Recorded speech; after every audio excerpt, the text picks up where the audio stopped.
Anything can be possible. ఇప్పుడు అంత speaker గారి పరిధిలో ఉన్నది బాబు. మనము ముందస్తుగా నిర్ణయము చర్చించినట్టుంటాయి.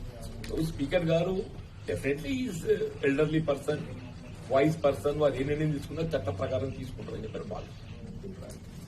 అక్కడ కలకత్తా హైకోర్టు ఏం జరిగింది, స్పీకర్ గారి నిర్ణయం ఏదైతుందో చట్టబద్ధంగా జరగలేదు కాబట్టి మళ్ళీ దాన్ని ప్రశ్నిస్తే అప్పుడు కోర్టు ఇంటర్వ్యూనే. ఇక్కడ స్పీకర్ గారు అటువంటి అవకాశం ఇస్తుందని నేను అనుకోను. మన స్పీకర్ గారు చట్టబద్ధాన్ని చేస్తుందని అనుకుంటున్నా. మన స్పీకర్ గారి నిర్ణయం అనేది ఏదైతుందో సహేతుకంగా చట్టబద్దంగా ఉంటుందని నేను భావిస్తున్నాను.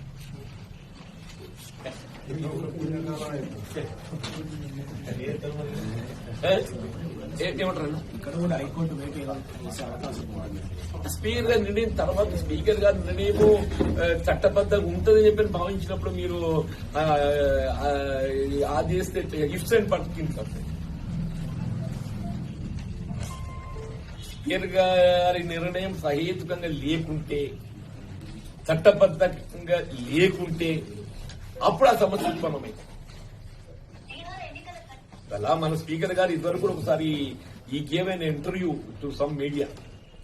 నాకు చట్టం పట్ల గౌరవం ఉన్నది, నేను చట్టబద్ధంగా వ్యవహరిస్తా, ఫిరాయింపుల చట్టం అనేది ఏదైతుందో రాజ్యాంగబద్ధంగా అది అమలు చేస్తున్నటువంటి ఒక నిర్దేశం. అది దాని నిబంధనలకు అనుగుణంగా నేను నిర్ణయం తీసుకోవడం దొరుకుతుందని చెప్పాను. మరి ఇంటర్వ్యూ చూస్తాను స్పీకర్ గారు. Let us keep. సార్ జగిత్యాలలో